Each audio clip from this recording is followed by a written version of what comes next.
Good evening money persons, welcome to daily money show number 589. ఈ రోజు daily money షోలోని recent గా current బిల్లులు బాగా పెరిగిపోతున్నాయి కదా. సో ఈ పవర్ చార్జెస్ బాగా తగ్గేటువంటి ఒక న్యూస్ అప్డేట్ అయితే వచ్చింది. దాని గురించి డీటెయిల్ గా డిస్కస్ చేసుకుందాం. దాంతో పాటు మార్కెట్ లో ఉన్న ఇంపార్టెంట్ అప్డేట్స్ అన్నిటిని క్విక్ గా డిస్కస్ చేసేద్దాం. ముందుగా మార్కెట్ అప్డేట్ చూసినట్లయితే ఈరోజు సెషన్లో సెన్సెక్స్ 9 పాయింట్స్ కరెక్ట్ అయ్యి 62,970 పాయింట్స్కి క్లోజ్ అయినట్లయితే నిఫ్టీ 25 పాయింట్స్ పెరిగి 18,691 పాయింట్స్కి క్లోజ్ అయింది. అండ్ ఈరోజు సెషన్లో మిడ్ క్యాప్ ఇండెక్స్ 0.95% పెరిగినట్లయితే స్మాల్ క్యాప్ ఇండెక్స్ 0.74% పెరిగింది. And bank Nifty almost flat గా క్లోజ్ అయింది. నెక్స్ట్ రీసెంట్ గా మన పవర్ బిల్స్ బాగా పెరిగిపోతున్నాయి కదా. సో ఈ పవర్ బిల్స్ ఏవైతే పెరుగుతున్నాయో వాటిని తగ్గించడానికి గవర్నమెంట్ ఒక కొత్త రూల్ తీసుకురాబోతున్నట్లుగా న్యూస్ అప్డేట్స్ వస్తున్నాయి. దాని గురించి డిస్కస్ చేసుకునే ముందు అసలు గవర్నమెంట్ ఈ రూల్ ఎందుకు తీసుకొస్తుంది అన్న దాని గురించి మనం కొంచెం బ్రీఫ్ గా మాట్లాడుకుందాం. మీకు గుర్తున్నట్లయితే మన డైలీ మనీ షో నెంబర్ 504 లోని నెక్స్ట్ 2-3 ఇయర్స్ లోని మన కంట్రీలోని భారీగా పవర్ కట్స్ చూడబోతున్నాం అని చెప్పి డీటెయిల్ గా మాట్లాడుకున్నాం కదా. ఒకవేళ మీరు ఎవరైనా దాన్ని మిస్ అయినట్లయితే కొంచెం బ్రీఫ్ గా ఎక్స్ప్లెయిన్ చేస్తాను. యాక్చువల్లీ మన కంట్రీలోని లాస్ట్ ఫ్యూ ఇయర్స్ గా పవర్ డిమాండ్ బాగా పెరిగిపోతున్నది. సో ఈ పవర్ డిమాండ్ ఏదైతే పెరుగుతుందో దానికి తగ్గట్టుగా మన దగ్గర సప్లై అయితే లేదు. Present renewable energy sector side government అయితే స్ట్రాంగ్ గానే ఫోకస్ చేస్తుంది. కానీ ఈ రెన్యూబుల్ ఎనర్జీ సెక్టర్ నుంచి వచ్చేటువంటి సప్లై మనకి ఏదైతే ఇప్పుడు డిమాండ్ పెరుగుతుందో ఆ డిమాండ్ అయితే కంప్లీట్ గా మీట్ అవ్వలేదు. సో ఇటువంటి సిచ్యువేషన్ ఏదైతే వస్తుందో దాంతోని మన కంట్రీలో నెక్స్ట్ 2-3 ఇయర్స్ లోని పవర్ షార్టేజ్ ఏర్పడేటువంటి అవకాశం ఉన్నదని, దీనివల్ల మనం భారీ పవర్ కట్స్ చూసేటువంటి అవకాశం ఉన్నదని మనం క్లియర్ గా డిస్కస్ చేసుకోవడం జరిగింది. ఈవెన్ లాస్ట్ 2-3 ఇయర్స్ లో కూడా మనం చూసినా సరే వేరియస్ స్టేట్స్ లోని పవర్ డిమాండ్ కి తగ్గట్టుగా సప్లై లేకపోవడంతో అక్కడ పవర్ కట్స్ పెరిగిపోవడంతో వేరియస్ ఇండస్ట్రీస్ వాళ్ళ మ్యానుఫ్యాక్చరింగ్ ఫెసిలిటీస్ ని కూడా కొన్ని రోజులు ఆఫ్ చేసుకోవాల్సి వచ్చింది. నౌ ఈ పవర్ డిమాండ్ ఏదైతే పెరుగుతూ వస్తుందో ఆ డిమాండ్ ఇయర్ లో అయితే ఆల్మోస్ట్ పీక్ కి టచ్ అయింది. సో ఇప్పుడు ఇంత పీక్ కి టచ్ అయింది కాబట్టి నెక్స్ట్ ఇయర్స్ లో కూడా పవర్ డిమాండ్ మన కంట్రీలో బాగా పెరిగేటువంటి అవకాశం ఉన్నది. కాబట్టి గవర్నమెంట్ దీని రిలేటెడ్ గా ఒక రూల్ ని తీసుకురాబోతుందని చెప్పి న్యూస్ అప్డేట్స్ వస్తున్నాయి.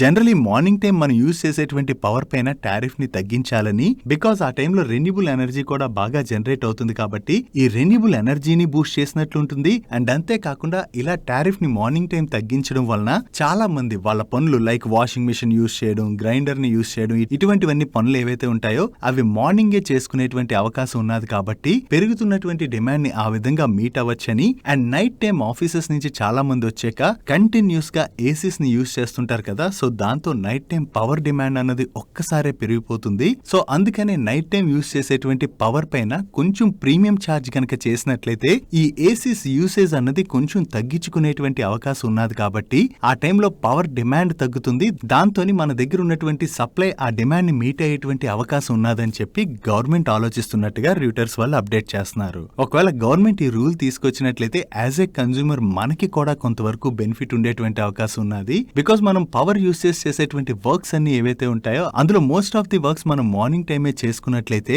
ఆ టైంలో పవర్ టారిఫ్ కొంచెం తక్కువగా ఉంటుంది. కాబట్టి మన కరెంట్ బిల్ ని కూడా మనం ఆదా చేసుకునేటువంటి అవకాశం ఉన్నది. సో గవర్నమెంట్ ఈ విధంగా ఏదైతే రూల్ తీసుకొద్దాం అనుకుంటుందో దాని గురించి మీరేమనుకుంటున్నారు కింద కామెంట్ సెక్షన్ లో కామెంట్ చేయండి. We have to see. ఇంకా ఇదైతే రూటర్స్ వాళ్ళు అప్డేట్ చేస్తున్నారు. బట్ గవర్నమెంట్ దీని రిలేటెడ్ గా ఏ విధంగా డిసిషన్ తీసుకుంటుంది అన్నది చూడాలి. బట్ కానీ గవర్నమెంట్ మన కంట్రీలో ఏదైతే ఈ పవర్ డిమాండ్ పెరిగిపోతుందో దాన్ని మీట్ అవ్వడానికి ఏదో ఒక రూల్ అయితే తీసుకురావాలి. లేదా నెక్స్ట్ ఫ్యూ ఇయర్స్ లోని పవర్ రిలేటెడ్ గా మనం ఇష్యూస్ ఫేస్ చేసేటువంటి అవకాశం ఉన్నది. నో గవర్నమెంట్ పవర్ సెక్టర్ లో ఈ కొత్త రూల్ తీసుకురావడానికి చూస్తున్నట్టుగా ఏదైతే అప్డేట్ వస్తుందో ఒకవేళ ఆ రూల్ ని గనక తీసుకొచ్చినట్లయితే స్మార్ట్ మీటర్స్ యూసేజ్ అన్నది బాగా పెరిగేటువంటి అవకాశం ఉన్నది. సో ఈ స్మార్ట్ మీటర్ యూసేజ్ బాగా పెరిగినట్లయితే ఈ స్మార్ట్ మీటర్స్ ని సప్లై చేసేటువంటి companies like genus power and HPL electric ఇటువంటి కంపెనీస్ రిలేటెడ్ గా ఇది మనం పాజిటివ్ గా అర్థం చేసుకోవచ్చు. డైలీ మార్కెట్ లో వచ్చేటువంటి ఇటువంటి ఇంపార్టెంట్ న్యూస్ అప్డేట్స్ అన్నిటిని మీకు డీటెయిల్ గా షేర్ చేయడానికి మన మనీ పర్స్ టీమ్ ఏవైతే ఎఫర్ట్స్ పెడుతుందో ఆ ఎఫర్ట్స్ గనక మీకు హెల్ప్ఫుల్ అవుతున్నట్లయితే వీడియోని మర్చిపోకుండా ఇప్పుడే లైక్ చేయండి. నెక్స్ట్ డ్రోన్ కంపెనీస్ రిలేటెడ్ గా ఒక ఇంపార్టెంట్ అప్డేట్ వచ్చింది. ఇప్పటి వరకు ఈ డ్రోన్ ఇండస్ట్రీలో వర్క్ చేసేటువంటి కంపెనీస్ మన ఇండియా నుంచి డ్రోన్స్ ని ఎక్స్పోర్ట్ చేయాలంటే గవర్నమెంట్ పెట్టినటువంటి కొన్ని రూల్స్ వలన వాళ్ళ ఎక్స్పోర్ట్ సరిగ్గా చేయలేకపోతున్నారని, అండ్ లాస్ట్ ఫ్యూ ఇయర్స్ గా చూసినట్లయితే మన కంట్రీ నుంచి వేరియస్ ఇండస్ట్రీస్ లోని గవర్నమెంట్ ఎక్స్పోర్ట్స్ ని బూస్ట్ బూస్ట్ చేయడానికి అయితే సపోర్ట్ చేస్తూ వస్తుంది కదా.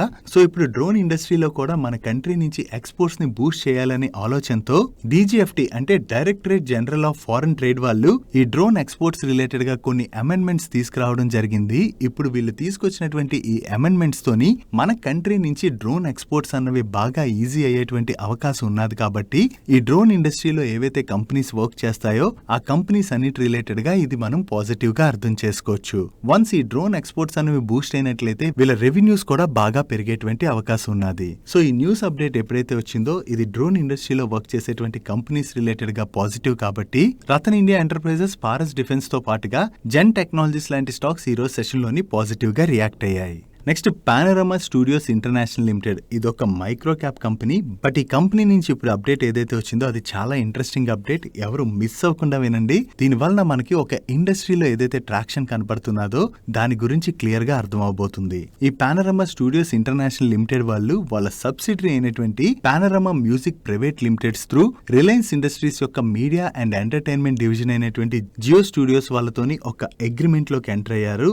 ఈ అగ్రిమెంట్ లో భాగంగా వీళ్ళిద్దరూ కలిపి 11 Hindi films, 2 Hindi web series, 1 Malayali film, 1 Bengali film and 1 Tamil film వీటన్నిటికీ మ్యూజిక్ రైట్స్ ని పర్చేస్ చేయబోతున్నట్టుగా అనౌన్స్ చేశారు. సో ఇంత చిన్న కంపెనీ రిలయన్స్ ఇండస్ట్రీస్ వాళ్ళతో కలిపి ఈ మ్యూజిక్ రైట్స్ ని పర్చేస్ చేస్తున్నారన్న అప్డేట్ రావడంతోనే ఈ రోజు సెషన్ లో ఈ స్టాక్ పాజిటివ్ గా రియాక్ట్ అయింది. ఈవెన్ ఫ్యూ డేస్ బిఫోర్ కూడా వీళ్ళు రిలయన్స్ ఇండస్ట్రీస్ వాళ్ళతో కలిపి అజయ్ దేవ్గన్ అండ్ మాధవన్ వీళ్ళిద్దరూ లీడ్ యాక్టర్స్ కింద ఒక మూవీని ప్రొడ్యూస్ చేయబోతున్నట్టుగా కూడా అనౌన్స్ చేశారు. ఇది ఈ కంపెనీ రిలేటెడ్ గా ఉన్నటువంటి అప్డేట్స్. నౌ ఈ కంపెనీ రిలేటెడ్ గా ఏదైతే అప్డేట్ వచ్చిందో ఆ అప్డేట్ వలన మనం మ్యూజిక్ ఇండస్ట్రీలో జరుగుతున్నటువంటి ట్రాక్షన్ ని క్లియర్ గా అబ్జర్వ్ చేయొచ్చు. ప్రెసెంట్ ఓటీటీ కంటెంట్ కన్సంప్షన్ అయితే బాగా పెరుగుతున్నది కదా. సో ఈ ఓటీటీస్ లో వచ్చేటువంటి మూవీస్ కావచ్చు, వెబ్ సిరీస్లు కావచ్చు, ఇవన్నిటికీ కూడా చాలా కంపెనీస్ మ్యూజిక్ రైట్స్ ని అక్వైర్ చేస్తున్నాయి. సో ఈ మ్యూజిక్ రైట్స్ ని అక్వైర్ చేస్తుండడం వలన మ్యూజిక్ ఇండస్ట్రీలోని డిమాండ్ అన్నది బాగా పెరిగింది. అండ్ మన కంట్రీలో చూసినట్లయితే T series, Saregama and tips వీళ్ళ ముగ్గురు దగ్గర లార్జ్ స్కేల్ లోని మ్యూజిక్ లైబ్రరీ అన్నది అవైలబుల్ లో ఉన్నది. సో వీళ్ళ ముగ్గురు దగ్గర ఇంత లార్జ్ స్కేల్ లో మ్యూజిక్ లైబ్రరీ అవైలబుల్ గా ఉన్నది కాబట్టి ఇప్పుడు ఓటీటీ కంటెంట్ రిలేటెడ్ గా ఈ మ్యూజిక్ రైట్స్ పర్చేస్ ఏదైతే జరుగుతున్నదో దాని వలన ఈ కంపెనీస్ కి మనం పాజిటివ్ గా అర్థం చేసుకోవచ్చు. సో మనం లిస్టెడ్ స్పేస్ లో చూసినట్లయితే సారిగామా అండ్ టిప్స్ ఇండస్ట్రీస్ ఉన్నాయి కాబట్టి వీళ్ళిద్దరికి ఇది పాజిటివ్ కానున్నది. దాంతోనే మనకి లాస్ట్ ఫ్యూ డేస్ గా సారిగామా అండ్ టిప్స్ ఇండస్ట్రీస్ ఈ రెండు స్టాక్స్ లోని పాజిటివ్ మూమెంటం కనపడుతున్నది.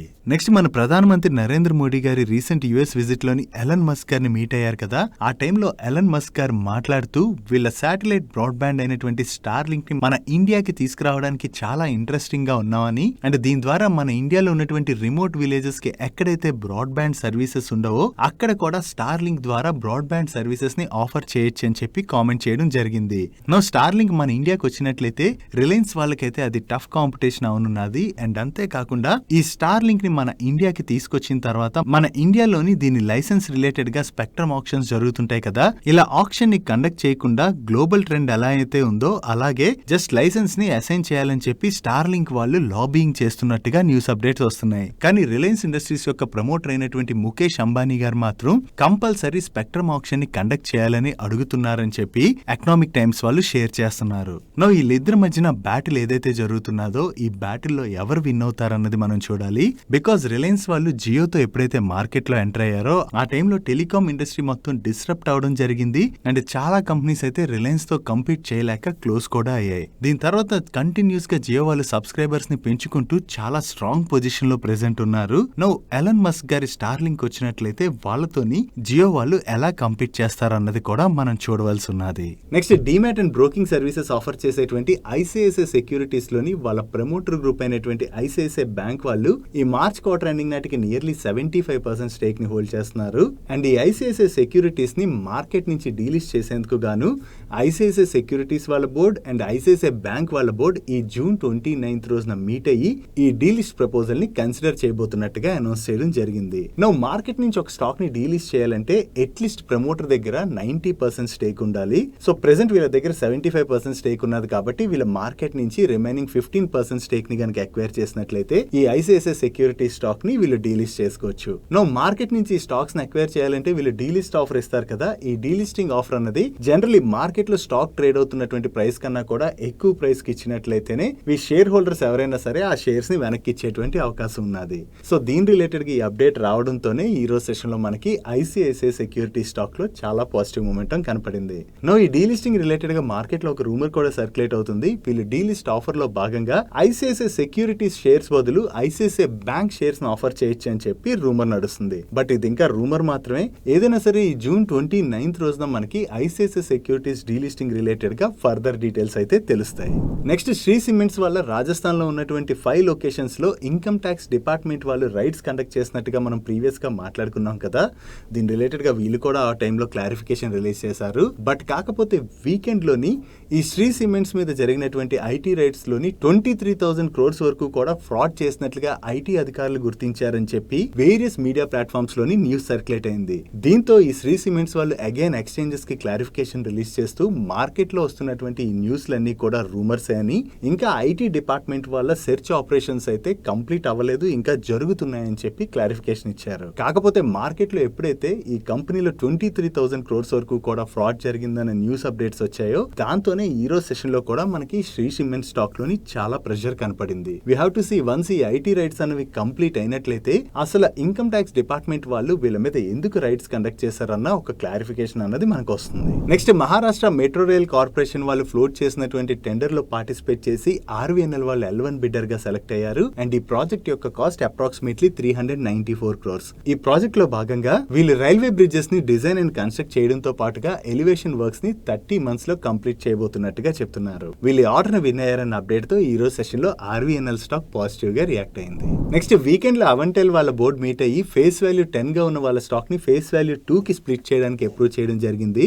అంటే రికార్డ్ డేట్ నాటికి ఎవరి దగ్గర అయితే ఈ అవెంటెల్ యొక్క 1 స్టాక్ ఉంటుందో అవి 5 స్టాక్స్ అవబోతున్నాయి. ఇక్కడ మార్కెట్ లో కొత్తగా వచ్చిన వాళ్ళు ఒక స్టాక్ 5 స్టాక్స్ అవుతుందంటే మనకేదో ఫ్రీగా స్టాక్స్ వస్తున్నాయి అనుకుంటారు. బట్ అలా ఏం కాదు. ఈ స్టాక్ స్ప్లిట్ ఏ రేషియోలో అయితే జరుగుతుందో అదే రేషియోలోని స్టాక్ యొక్క ప్రైస్ కూడా మనకి అడ్జస్ట్ అయిపోతుంది. ఫర్ ఎగ్జాంపుల్ ఎగ్జిక్యూషన్ డేట్ నాటికి స్టాక్ యొక్క ప్రైస్ 100 రూపీస్ ఉన్నదనుకోండి, అండ్ ఆ స్టాక్ 5 గా వీళ్ళు స్ప్లిట్ చేస్తున్నారు కాబట్టి మీకు ఒక స్టాక్ 5 స్టాక్స్ అవుతుంది. అండ్ అలాగే స్టాక్ యొక్క ప్రైస్ కూడా 20 రూపీస్ కి అడ్జస్ట్ అయిపోతుంది. వీళ్ళ దగ్గర నుంచి స్టాక్ స్ప్లిట్ రిలేటెడ్ గా అనౌన్స్మెంట్ రావడంతో ఈ రోజు సెషన్ లో అవెంటెల్ స్టాక్ పాజిటివ్ గా రియాక్ట్ అయింది. నెక్స్ట్ ఫుడ్ అండ్ ఫార్మా ఇండస్ట్రీలోని వాళ్ళ సర్వీసెస్ ఆఫర్ చేసేటువంటి సిగాచి ఇండస్ట్రీస్ వాళ్ళ బోర్డు ఈ జూన్ 29th రోజున మీట్ అయ్యి వేరియస్ రూట్స్ లోని ఫండ్ రైజ్ ప్రపోజల్ ని కన్సిడర్ చేయబోతున్నట్టుగా అనౌన్స్ చేశారు. అసలు వీళ్ళు ఎంత ఫండ్ రైజ్ చేయబోతున్నారు అండ్ ఈ ఫండ్ రైజ్ దేనికి చేస్తారన్నది మనకి జూన్ 29th రోజున తెలుస్తుంది. అండ్ ఈ ఫండ్ రైజ్ రిలేటెడ్ గా వీళ్ళ దగ్గర నుంచి అనౌన్స్మెంట్ రావడంతో ఈ రోజు సెషన్ లో స్టాక్ చాలా పాజిటివ్ గా రియాక్ట్ అయింది. నెక్స్ట్ ఎస్ బ్యాంక్ రిలేటెడ్ గా 2 అప్డేట్స్ ఉన్నాయి. దీనిలో ఫస్ట్ అప్డేట్ వీళ్ళ బోర్డు జూన్ 23rd రోజున మీట్ అయ్యి 2,500 crores ఫండ్ రైజ్ ప్రపోజల్ ని అప్రూవ్ చేయడం జరిగింది. అండ్ దీంతో పాటు మూడీస్ రేటింగ్స్ వాళ్ళు ఎస్ బ్యాంక్ యొక్క క్రెడిట్ రేటింగ్ ని ప్రీవియస్ గా ఏదైతే ఇచ్చారో దాన్నే రీఎఫ్ఎం అంటే కంటిన్యూ చేయడం జరిగింది. నెక్స్ట్ L&T టెక్నాలజీ సర్వీసెస్ వాళ్ళు బిఎస్ఎన్ఎల్ వాళ్ళతోని ఒక అగ్రిమెంట్ ని సైన్ చేశారు. ఈ అగ్రిమెంట్ లో భాగంగా వీళ్ళిద్దరూ కలిపి ఎంటర్ప్రైజెస్ యొక్క డిజిటల్ ట్రాన్స్ఫర్మేషన్ ని యాక్సెలరేట్ చేయడం కోసం ప్రైవేట్ 5G కనెక్టివిటీ సొల్యూషన్స్ ని ప్రొవైడ్ చేయబోతున్నారు. ఈ ప్రైవేట్ 5G కనెక్టివిటీ సొల్యూషన్స్ ని ప్రొవైడ్ చేయడంలోని బిఎస్ఎన్ఎల్ వాళ్ళు స్పెక్ట్రమ్ ని ప్రొవైడ్ చేయబోతున్నట్లయితే LTTS వాళ్ళు equipment, applications, servers, technology and software ని డిప్లాయ్ చేయబోతున్నట్టుగా అప్డేట్ చేస్తున్నారు. నెక్స్ట్ ఇన్ఫ్రా కంపెనీ అయినటువంటి కెపాసిటీ ఇన్ఫ్రా ప్రాజెక్ట్స్ వాళ్ళకి ఒక రిపీటెడ్ ప్రైవేట్ సెక్టర్ క్లయింట్ దగ్గర నుంచి 452 crores వర్త్ ఆర్డర్ వచ్చింది. ఈ ఆర్డర్ లో భాగంగా వీళ్ళు ఢిల్లీ NCR రీజియన్ లోని రెసిడెన్షియల్ అండ్ కమర్షియల్ టవర్ ని కన్స్ట్రక్ట్ చేయబోతున్నట్టుగా చెప్తున్నారు. వీళ్ళకి ఆర్డర్ వచ్చిందన్న అప్డేట్ తో ఈ రోజు సెషన్ లో స్టాక్ పాజిటివ్ గా రియాక్ట్ అయింది. నెక్స్ట్ రైల్వే PSU కంపెనీ అయినటువంటి రైల్టెల్ వాళ్ళకి Tamil Nadu State Marketing corporation limited వాళ్ళ దగ్గర నుంచి 294 crores వర్త్ ఆర్డర్ వచ్చింది. ఈ ఆర్డర్ లో భాగంగా వీళ్ళు 5 years పాటు ఈ తమిళనాడు స్టేట్ మార్కెటింగ్ కార్పొరేషన్ వాళ్ళకి integrated solutions enabling end to end computerisation and connectivity project ని ఇంప్లిమెంట్ చేయబోతున్నారు. వీళ్ళకి ఆర్డర్ వచ్చిందన్న అప్డేట్ తో ఈ రోజు సెషన్ లో రైల్టెల్ స్టాక్ స్లైట్ గా పాజిటివ్ గా రియాక్ట్ అయింది. నెక్స్ట్ రియల్ ఎస్టేట్ కంపెనీ అయినటువంటి ఆసియానా హౌసింగ్ వాళ్ళ బోర్డు ఈ జూలై 12th రోజున మీట్ అయ్యి వాళ్ళ ఈక్విటీ షేర్స్ యొక్క బైబ్యాక్ ప్రపోజల్ ని కన్సిడర్ చేయబోతున్నారు. వీళ్ళ దగ్గర నుంచి పాజిటివ్ కార్పొరేట్ యాక్షన్ అనౌన్స్మెంట్ రావడంతో ఈ రోజు సెషన్ లో ఈ ఆసియానా హౌసింగ్ స్టాక్ పాజిటివ్ గా రియాక్ట్ అయింది. వీళ్ళు ఏ రూట్ లో బైబ్యాక్ చేస్తారు అండ్ అలాగే ఏ ప్రైస్ కి బైబ్యాక్ చేస్తారు అన్నది చూడాలి. నెక్స్ట్ L&T కన్స్ట్రక్షన్ వాళ్ళు power transmission and distribution business లోని ఆర్డర్స్ ని విన్ అయ్యారు. ఈ ఆర్డర్ లో భాగంగా వీళ్ళు మిడిల్ ఈస్ట్ లో లార్జ్ ఇండస్ట్రియల్ ఫెసిలిటీ ఫ్యాసిలిటీస్ లోని ఎలక్ట్రికల్ నెట్వర్క్స్ ని అప్గ్రేడ్ చేయబోతున్నారు. అండ్ ఇది సిగ్నిఫికెంట్ ఆర్డర్ అని వీళ్ళు అంటున్నారంటే ఈ ఆర్డర్ యొక్క value approximately 1000 crores to 2000 crores in between ఉంటుంది. నెక్స్ట్ MCX వాళ్ళు న్యూ కమోడిటీ డెరివేటివ్ ప్లాట్ఫామ్ ని ఇంప్లిమెంట్ చేయబోతున్నట్టుగా చెప్తున్నారు. దీనిలో భాగంగా ఈ రోజు మధ్యాహ్నం 2 గంటల నుంచి నైట్ 11:30 మధ్యన మాక్ ట్రేడింగ్ సెషన్స్ ని కండక్ట్ చేయబోతున్నట్టుగా కామెంట్ చేయడం జరిగింది. వీళ్ళు కొత్త ప్లాట్ఫామ్ రిలేటెడ్ గా వర్క్ చేస్తున్నారు అండ్ త్వరలోనే ఈ ప్లాట్ఫామ్ ని తీసుకురాబోతున్నట్టుగా వీళ్ళ దగ్గర నుంచి ఈ అప్డేట్ రావడంతో ఈ రోజు సెషన్ లో MCX స్టాక్ పాజిటివ్ గా రియాక్ట్ అయింది. నెక్స్ట్ అజంతా ఫార్మా వాళ్ళ దహేజ్ మ్యానుఫ్యాక్చరింగ్ ఫెసిలిటీలోని US FDA వాళ్ళు ఈ జూన్ 19th నుంచి 23rd మధ్యన ఇన్స్పెక్షన్ కండక్ట్ చేశారు. ఇప్పుడు ఈ ఇన్స్పెక్షన్ ఎండ్ అవడంతో వీళ్ళకి ఫార్మ్ 483 ని ఇష్యూ చేయడం జరిగింది. దీనిలోని వీళ్ళకి ఎటువంటి అబ్జర్వేషన్స్ రాలేదు కాబట్టి ఇది కంపెనీ రిలేటెడ్ గా మనం పాజిటివ్ గా అర్థం చేసుకోవచ్చు. That's it for today's daily Manisha guys. ఈ రోజు డైలీ మనీషాలో మేము షేర్ చేసిన ఇన్ఫర్మేషన్ మీకు నచ్చినట్లయితే వీడియోని లైక్ చేయండి అండ్ ఈ video me friends and family members helpful అవుతుందంటే ఈ వీడియోని వాళ్ళకి షేర్ చేయండి. అండ్ మీరు ఇదే ఫస్ట్ టైం మన మనీ పర్ ఛానల్ కి వచ్చి ఛానల్ ఇంకా సబ్స్క్రైబ్ చేయనట్లయితే ఇక్కడ ఉన్న ఛానల్ లోగో మీద క్లిక్ చేసి ఛానల్ సబ్స్క్రైబ్ చేస్తూ పక్కన ఉన్న బెల్ ఐకాన్ లో ఆల్ నోటిఫికేషన్స్ యాక్టివేట్ చేసుకోండి. నేను చంద్రశేఖర్ పత్రి మరొక ఇంట్రెస్టింగ్ వీడియోతో కలుద్దాం. Good night.